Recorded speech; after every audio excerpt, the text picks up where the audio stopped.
Hello everyone, हम लोग कर रहे थे जॉइंट फैमिली की डेफिनेशन में, तो उसी में थोड़ी सी और इम्पॉर्टेंट की पॉइंट मुझे मिले तो मैंने सोचा उनको डिस्कस कर दें। जैसे कि मैंने पहले लिखा है कि संयुक्त परिवार में उत्कृष्ट भावना पैदा होती है, या उत्कृष्ट भावना को कौन पैदा करता है, या उत्कृष्ट भावना पैदा होती है, ऐसा किसने बोला है जॉइंट फैमिली के पर्सपेक्टिव में।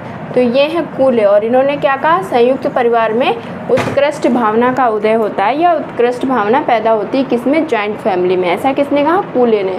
उसके बाद है संयुक्त परिवार के अंतर को एक चित्र के माध्यम से दर्शाया। तो चित्र के माध्यम से किसने दर्शाया है, ये भी पूछा जा सकता है, अच्छा क्वेश्चन है। तो ये कौन है, स्टीवर्ट एंड ग्लिन ने।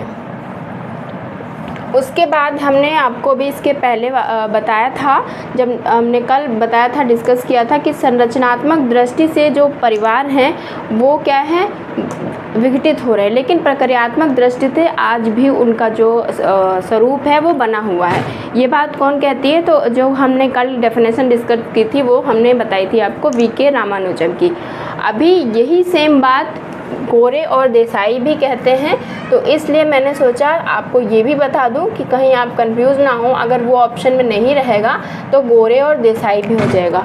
अब आप कंफ्यूज ना हो इसलिए मैंने दोनों डेफिनेशन को एक पास रखा है और आपको बताया है कि अगर दोनों ही आ जाते हैं तो आप कैसे फाइंड आउट करेंगे कि किसमें रामानुजम होंगे और किसमें गोरे एंड देसाई होंगे। तो जब संरचनात्मक दृष्टि से परिवार के टूटने की बात होगी, लेकिन प्रक्रियात्मक दृष्टि से परिवार का स्वरूप बना हुआ है, उसमें वो स्पेसिफाई कर देते हैं कि वो कारण क्या है कि प्रक्रियात्मक दृष्टि से संरचनात्मक दृष्टि से जो परिवार टूट रहे हैं वो कौन से कारण की वजह से। अगर वो कारण आपको क्लियर बता दे कि व्यक्तिगत और आर्थिक कारण की वजह से एकांकी परिवार बन रहे हैं, अगर ये भी मेंशन कर दे और उसके साथ ही साथ वहाँ पे लिख दे तथा संरचनात्मक दृष्टि से अभी भी संयुक्त परिवार बने हुए हैं, लेकिन प्रक्रियात्मक दृष्टि से संरचनात्मक दृष्टि से टूट रहे हैं, लेकिन प्रक्रियात्मक दृष्टि से अभी भी जो संयुक्त परिवार हैं वो बने हुए हैं। अगर ऐसी बात क्लियर हो जाए तो कौन होगा, वी.के. रामानुजम। इसलिए मैंने दोनों डेफिनेशन को एक ही पास लिख दिया कि आप कंफ्यूज ना हो, क्योंकि गोरे एंड देसाई भी ऐसी बात करते हैं कि संयुक्त परिवार संरचनात्मक रूप से तो टूट रहे हैं लेकिन प्रक्रियात्मक दृष्टि से बने हुए हैं। एक और इम्पॉर्टेंट क्वेश्चन है जॉइंट फैमिली के पर्सपेक्टिव में, या फिर विवाह और परिवार का किसने 446 स्नातक का जो ग्रेजुएट स्टूडेंट थे उनका अध्ययन करा था, 446 लोगों का, और ये पाया था कि जो स्त्रियां हैं वो पुरुषों की तुलना में ज़्यादा विरोध करती हैं, जॉइंट फैमिली में नहीं रहना पसंद करती हैं। वुमेन कंपैरिजन अगर हम करें तो पुरुषों की तुलना में स्त्रियां कम पसंद करती हैं संयुक्त परिवार में रहना। और कितने स्टूडेंट का अध्ययन किया था, तो वो किया था 446 का।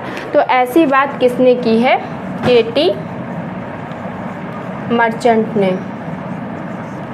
तो ये भी अच्छा क्वेश्चन था, हो सकता है ये पूछ ले किसने 446 स्नातक का अध्ययन किया, और हो सकता है इनका कोटेशन पूछ ले कि किसने कहा कि संयुक्त परिवार में स्त्रियां पुरुषों की अपेक्षा ज़्यादा विरोध करती हैं, तो के.टी. मर्चेंट हो जाएगा।